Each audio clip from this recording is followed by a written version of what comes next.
Bonjour à tous et à toutes, j'espère que vous allez bien. Je suis content de vous retrouver. Aujourd'hui, on parle de la marche sous différents aspects, sous différents angles. Souvenez-vous que les conseils, les exercices que je vous donne aujourd'hui ne remplacent pas ceux d'un professionnel de la santé. Vous allez trouver beaucoup d'informations sur la marche dans mon livre Lève-toi et marche et aussi dans mon livre Va prendre l'air qui parle de la respiration mais qui parle aussi du plein air. Il y a la règle des 3 E qu'on va regarder ensemble. Donc, on a l'équilibre. Alors, on doit faire en amont, dans les semaines qui précèdent, faire des exercices d'équilibre unipodal et bipodal. On doit adapter les exercices d'équilibre à ses propres capacités.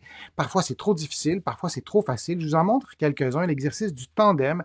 Alors, vous avez deviné que c'est un exercice qui est bipodal. On est sur les 2 pieds et c'est un exercice qui est statique. Vous maintenez la position pendant 60 secondes ou pendant un peu moins de secondes et ensuite, vous interchangez parce qu'évidemment que le pied droit ou gauche soit devant ou derrière, vous allez tout de suite le sentir, ça ne fait pas la même chose sur le pied qui est devant et le pied qui est derrière.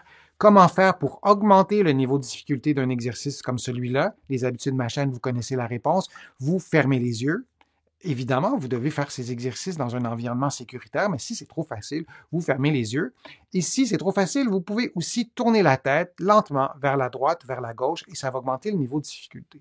Et faire cet exercice, ça peut sembler vraiment très facile, mais les yeux fermés, en tournant la tête à gauche et à droite, ça stimule vraiment l'équilibre. Alors ça, c'est un exercice bipodal, les yeux ouverts et statique. Je vous en montre un autre qui est un peu dans le même genre d'exercice. Mais là, c'est un exercice qui est plutôt unipodal et on déplace le ballon ou une balle, vous le voyez, le long d'un trajet. C'est intéressant d'avoir une ligne très précise. Ça peut être, vous pouvez avoir une référence au plancher où vous le faites, mais ça force le cerveau, le pied, l'équilibre à exécuter un mouvement qui est dirigé de façon très précise. Alors, c'est plus complexe pour l'équilibre et vous pouvez aussi tenter de le faire sans regarder le ballon et de faire le même mouvement. Alors, c'est une autre façon de stimuler l'équilibre qu'on connaît un petit peu moins. Et lorsqu'on fait une randonnée, on ne choisit pas nos mouvements, c'est nos pieds qui s'adaptent au sentier, à l'itinéraire qu'on doit prendre. Parfois, il y a de la fatigue qui s'accumule aussi, donc d'être prêt et d'être préparé pour à ce type de déséquilibre, ça peut être intéressant. On peut aussi faire tout simplement un exercice unipodal, donc de garder l'équilibre sur un pied. On peut le faire les yeux ouverts ou les yeux fermés. Si vous avez moins d'équilibre au début, et je vous montre l'exercice de cette façon-là, vous gardez les points sur des points d'appui. Là, j'ai pris des chaises, ça pourrait être un meuble. Et c'est intéressant de ne pas tenir l'objet avec les mains, mais bien d'appuyer le dos de la main ou les poings, et ça ne stimule pas les réflexes de protection, mais bien les réactions d'équilibre. Alors, c'est une façon de commencer l'exercice pour les personnes qui ont peut-être un peu moins d'équilibre, parce que vous voudriez vous préparer à une randonnée sur un terrain plus accidenté, par exemple, et ensuite, vous enlevez les mains vous ne prenez pas appui finalement avec les mains, et vous faites l'exercice, et vous pouvez le faire les yeux fermés, vous pourriez tourner la tête aussi. Alors ça, c'est un exercice unipodal, et il y en a beaucoup d'autres. Endurance. Vraiment, si vous voulez vous préparer pour une telle randonnée, vous stimulez l'endurance en montée et en descente de façon concentrique et de façon excentrique. J'entrerai pas trop dans le détail de la différence entre concentrique et excentrique, mais je vous l'explique. Concentrique, c'est lorsque le muscle se contracte et se rapetisse.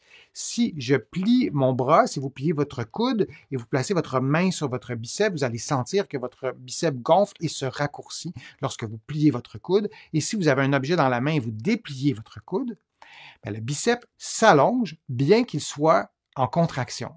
Alors, lorsqu'il s'allonge pendant qu'il est en contraction, c'est une contraction excentrique. Et ça, c'est important de stimuler ces deux types de contractions parce que lorsqu'on est sur un terrain accidenté, on va, en général, commencer par monter et ensuite, on va descendre. Et lorsqu'on descend, on travaille beaucoup plus en excentrique et ça devient beaucoup plus exigeant. Et très souvent, on descend à la fin de la journée et on monte au début de la journée. Donc, on descend lorsqu'on est probablement un peu plus fatigué, lorsqu'on a plus de fatigue musculaire. Alors, c'est important de stimuler tout ça. Je vous montre un exercice, mais il y en a vraiment plusieurs. Alors, on va stimuler, on se lève sur la pointe des pieds et on descend vraiment très, très lentement, comme vous le voyez. Et là, on a une contraction des mollets, mais une contraction excentrique. Et là, ça devient fort intéressant et on remonte rapidement comme vous avez vu. Là, je vous l'ai montré comme ça. Prenez des points d'appui si c'est difficile. Moi, je le fais sur une petite marche comme ça. Vous adaptez le niveau de difficulté à vos capacités. On veut on veut faire l'exercice dans un environnement sécuritaire, mais de descendre les talons ultra lentement, c'est une contraction excentrique. Et je vais terminer mon propos sur les contractions excentriques. Elles sont importantes. Elles stimulent différemment certains mécanismes dans le muscle, certaines réactions physiologiques, et elles sont vraiment, vraiment utiles pour se préparer pour une telle randonnée. Alors ça, c'est une autre façon de se préparer. L'équipement, là aussi, vous allez trouver sur ma chaîne des vidéos sur le type de chaussures, sur les bâtons, je vous parle des semelles aussi, mais c'est fondamental. Si vous avez un sac à dos qui est vraiment très lourd, vous ne devriez pas idéalement avoir les mêmes chaussures. Elles devraient être un peu plus rigides pour pouvoir absorber le poids supplémentaire que vous aurez sur vos épaules. Des bâtons de marche, ça peut être fort utile. Vous allez trouver sur ma chaîne des vidéos sur la marche nordique. Donc, on utilise des bâtons. Et on peut aussi utiliser des bâtons parce qu'on va marcher en montagne. Donc, il va y avoir des montées et aussi des périodes où on va descendre. Et on va utiliser les bâtons pour faciliter l'équilibre, pour plein de raisons. Donc, ces bâtons-là seront utiles. Alors là aussi, lorsqu'on se prépare pour une randonnée plus exigeante sur un terrain accidenté, par exemple, l'équipement, c'est essentiel. Alors, il faut aussi envisager cet aspect-là. Alors, j'espère que ces informations sur la préparation seront intéressantes et utiles pour vous. Et on n'oublie pas la période d'échauffement d'au moins 5 minutes. Je vous remercie d'avoir été là. Je vous remercie d'avoir participé. Je vous remercie aussi de m'écrire vos questions dans le fil de discussion. Je vous invite aussi à contribuer à mes plateformes. Je vous en parle souvent. C'est important pour moi de vous inviter à le faire pour ceux et celles qui veulent le faire. Sans ces contributions, je ne pourrais pas continuer à vous produire autant de contenu et ça me fait plaisir de le faire. Vous pouvez contribuer sur YouTube. Il y a le petit cœur sur lequel vous pouvez cliquer dans la majorité des pays ou sinon sur mon site web denisfortier.ca. Vous allez pouvoir aussi vous inscrire gratuitement à l'infolettre que vous recevrez chaque semaine. Et il y a aussi des courriels thématiques qui vous aident, qui vous accompagne, en fait, qui vous donne des informations sur différents problèmes de santé. Vous allez trouver aussi beaucoup d'informations sur la marche et sur d'autres sujets aussi dans mes livres que vous pouvez trouver partout en librairie au Canada, mais aussi de l'autre côté de l'Atlantique. Vous pouvez les trouver aussi sur le web et il y a des exercices, il y a des conseils, il y a des explications aussi.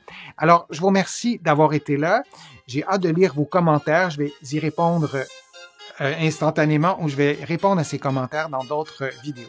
Alors, je vous dis à une prochaine fois, à une prochaine vidéo, à un prochain direct.